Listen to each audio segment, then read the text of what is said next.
वनुसल्ली अला रसूलिहिल करीम अम्मा बाद अऊज़ु बिल्लाहि मिनश शैतानिर रजीम बिस्मिल्लाहिर रहमानिर रहीम। अल्लाह ताला से दुआ है कि हमने ये जो रमज़ान गुजारा इसके मुताबिक अल्लाह ताला हमें तमाम साल अगले रमज़ान तक इन्हीं मामलात के मुताबिक ज़िंदगी गुजारने की तौफीक दे। हमें ये समझने की ज़रूरत है कि रमज़ान हमें दिया क्यों गया, या माह रमज़ान जैसी नेमत से मुसलमानों को क्यों नवाजा गया। याद रखिएगा, अल्लाह ताला ने इंसान को ज़िंदगी गुजारने के लिए वाज़िया नस्बुल ऐन दिया है, और उस नस्बुल ऐन में एक नेमत जो शामिल है, एक जो बुनियादी चीज़ जो हमारे मज़हब का एक इस्लामी शुआर है, वो रमज़ान करीम भी है। और ये वही रमज़ान करीम है जिसमें एक नफल का सवाब 70 गुना कर दिया जाता है, बल्कि एक फ़र्ज़ नमाज का सवाब 70 फ़र्ज़ नमाज़ों के बराबर कर दिया जाता है, और नफली इबादत का सवाब फ़र्ज़ के इबादत कर दिया जाता है। फिर इसी के साथ ही साथ अल्लाह ताला ने मुसलमानों के सदके खैरात को भी दुगना कर दिया इस महीने में। मज़ीद यहाँ पे ही अल्लाह ताला की रहमत आके नहीं रुकती।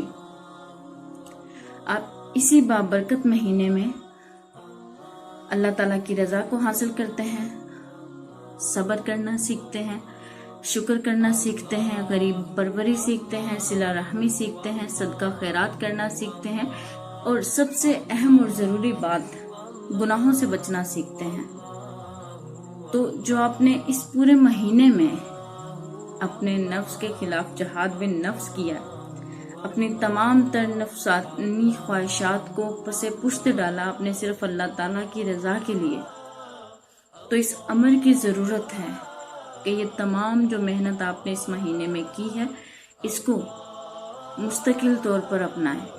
और दरअसल रमज़ान का, माह रमज़ान के आने का एक मकसद ये भी है कि इंसान को बताया जाए कि उसकी ज़िंदगी गुजारने का बेहतरीन तरीका कौन सा है, या इंसान अगर इस दुनिया में आया है तो वो किसके लिए आया है। बिल्कुल उसी तरह से जैसे अल्लाह ताला कहते हैं कि रोज़ा मेरे लिए है, इसका अजर भी मैं ही दूंगा, इसी तरह से इंसान जिस दिन ये समझ गया कि वो इस दुनिया में सिर्फ अपने रब की रज़ा के लिए आया है, अपने रब को राज़ी करने के लिए आया है, और अपने रब की रज़ा के मुताबिक ज़िंदगी बसर करने के लिए आया है, उस दिन शायद ये दुनिया इंसान के लिए वाकई में एक जन्नत नुमा जिंदगी होगी। तो ये देखिएगा, हमें इस अमल की ज़रूरत है कि हमने इस रमज़ान में जितने गुनाहों से बचने की कोशिश की, हम रमज़ान के बाद भी उसी रूटीन के ऊपर कारबंद रहें, ना कि ये हो इधर से रमज़ान, माह रमज़ान गुजरने को जा रहा हो और दूसरी तरफ आपके वही गुनाह दोबारा फिर से आपकी रूह में प्रवस्त होने की कोशिश कर रहे हों। तो ये बहुत ज़रूरी है कि इंसान, उसने जो पूरा महीना मेहनत की है, उसका सिला बेशक उसको ईद की नमाज के दिन मिलता है, और अल्लाह ताला अपने फरिश्तों से फरमाते हैं कि इनके गुनाह माफ़ कर दिए जाएं। जिस इंसान ने रोज़े रखे अल्लाह ताला की रज़ा के लिए, उनको मुकम्मल फ़राइज़ के साथ अदा किया, तो अल्लाह ताला ईद की नमाज के दिन उनको ये सिला देते हैं कि उनके गुनाह माफ़ कर दिए जाते हैं।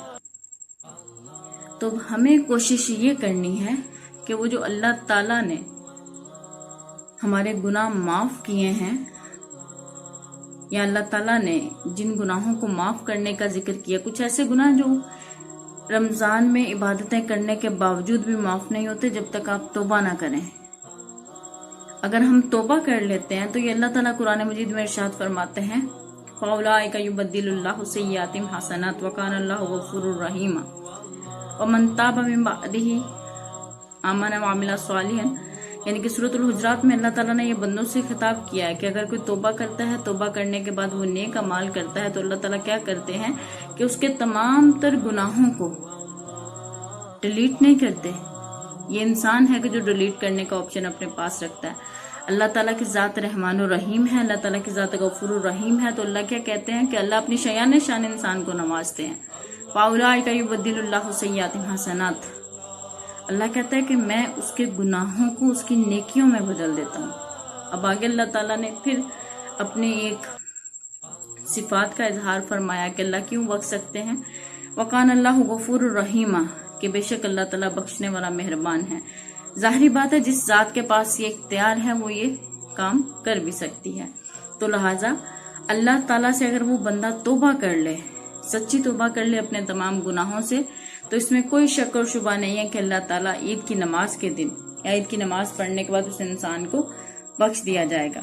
फिर इसके साथ ही साथ हमें ये देखना है कि वो रमजान जिसने हमने अपने नफ्स के खिलाफ जाके जिहाद किया, हमने हर काम को अल्लाह की रजा के लिए किया। याद रखिएगा, पहली बात तो ये कि शैतान इंसान को इबादत करने नहीं देता। अगर इंसान उसके तमाम हमलों को नाकाम बनाते हुए इबादत कर लेता है तो उसको उसकी हिफाजत नहीं करने देता। आप इबादत कर लेते हैं, अपने नफ्स के खिलाफ जाते हो, अपने मामलात के खिलाफ जाते हो, अपने तबीयत के खिलाफ जाते हो, लेकिन शैतान का अगला हमला क्या होता है कि आपकी इबादत को किसी न किसी तरीके से जाया कर दे। वो जाया किस तरह से हो सकती है? आपके दिल में तकब्बुर डाल के, आपके दिल में अपने आप को अच्छा साबित करके, आपके दिल में दूसरों के लिए हसद डाल के, आपके दिल में दुनिया के लिए रियाकारी डाल के, आपके दिल में दुनिया के लिए बेजा रगबत डाल के। इससे क्या होता है, जब इंसान इन चीज़ों में मुलव्वस हो जाता है तो वो जो खालिस इबादत आपने अल्लाह ताला के लिए की थी वो दुनियादारी के लिए महज रह जाती है। और फिर जाहिर बात है अल्लाह ताला जिस नीयत से आपने जो इबादत की होगी अल्लाह ताला आपको सिले की तरफ लौटाएंगे। तो याद रखें, इस महीने में जो इबादत की है वो खालिस अल्लाह के लिए की है, तो बेहतर होगा कि उसे हम खालिस अल्लाह ताला के लिए रखें। फिर इसके साथ ही साथ एक और चीज़ जो हमें नज़र आती है, यानी कि पूरा रमज़ान तो हम गुजारते हैं अल्लाह ताला की अताअत करते हुए, अल्लाह और उसके रसूल के नबी करीम सल्लल्लाहु अलैहि वसल्लम की हिदायत पर अमल करते हुए, लेकिन जैसे ही ईद का चांद नज़र आता है तो हमें देखने में नज़र आता है कि बहुत ही ज़्यादा हमें नौजवान नस्ल का हजूम नज़र आता है सड़कों के ऊपर, बाज़ारों के ऊपर, शॉपिंग मॉल के ऊपर। तो हमें ये देखना है कि बेटा जो हमने एक महीना पूरा मुजाहदा किया था, एक महीना पूरा नफली एक इत्तिकाफ किया था, आप इसे कह सकते हैं कि इत्तिकाफ की 3 इकसाम है, उनमें से एक ये भी है नफली इत्तिकाफ। और उसकी सूरत यह है कि आप कभी भी थोड़ी देर के लिए कहीं पे भी इत्तिकाफ कर सकते हैं। मतलब अगर आप मस्जिद में जाते हैं कोई नमाज पढ़ने के लिए, तो आप अगर नियत कर लेते हैं तो आपका इत्तिकाफ जो है वो उतनी देर के लिए कंसिडर कर लिया जाएगा। तो लिहाजा हमने वो जो पूरा महीना अल्लाह ताला की इबादत करते हुए गुजारा था, जब आप चांद रात को आवारागर्दी करते हैं, जब आप चांद रात को इस दुनिया के झुरमट में अपने आप को फिर से गुम करने के लिए निकलते हैं, तो कहीं ना कहीं वो जो आपने पूरा महीना इबादत की थी आप उसको ज़ाया करने जा रहे हैं। तो हमें ज़रूरत है कि हम जो इबादत करें उसकी हिफाजत करें, ताकि वही इबादत हमारे लिए बख्शिश का वसीला बने। इसके साथ ही साथ मुझसे सवाल किया गया था कि क्या ईद की नमाज औरतों के ऊपर फ़र्ज है? तो जी बिल्कुल, बिल्कुल उसी तरह से जैसे मर्द के ऊपर ईद की नमाज फ़र्ज है, इसी तरह से औरत के ऊपर फ़र्ज है। सही बुखारी में बाकायदा से ईदैन पे जो बाब है उसमें हमें नजर आता है, रवायात मिलती हैं कि नबी करीम सल्लल्लाहु अलैहि वसल्लम ईद की नमाज पढ़ाने के बाद आप औरतों की तरफ तशरीफ ले जाते हैं, तो आप उनसे फिर खिताब करते हैं और औरतों को ताकीद करते हैं कि वो सदका करें। इसमें फिर एक सहाबी ने पूछा क्या वो सदका फितर अदा करती हैं? तो कहा गया कि नहीं, सदका फितर के अलावा और सदका। तो हमें नजर आता है कि औरतें भी बाकायदा ईदगाह की तरफ तशरीफ ले जाती थी। फिर इसी तरह से और रवायात में हमें नजर आता है कि नबी करीम सल्लल्लाहु अलैहि वसल्लम ने हुक्म दिया, एक औरत ने सवाल किया कि अगर किसी के पास ईद की नमाज पढ़ने के लिए चादर ना हो, तो नबी करीम सल्लल्लाहु अलैहि वसल्लम ने फरमाया कि वो अपनी सहेली से चादर ले ले और वो ईद की नमाज अदा करे। अब ईद की नमाज नापाकी की हालत में अगर कोई औरत है तो उसके लिए ये हुक्म है कि वो ईदगाह तशरीफ जरूर लेके जाए। बिल्कुल उसी तरह से जैसे अगर कोई हज करने जाता है तो नापाकी की हालत में वो दूसरे दीगर मामलात कर लेता है, लेकिन कुछ मखसूस इबादतें वो नहीं कर सकता। تو اسی طرح سے ناپاکی کی حالت میں بھی عورت کو عیدگاہ جانا چاہیے، لیکن اس سے ذرا دور ہٹ کے بیٹھنا چاہیے، لیکن جب دعا کی جا رہی ہو تو وہ اس میں شامل ہو سکتی ہے۔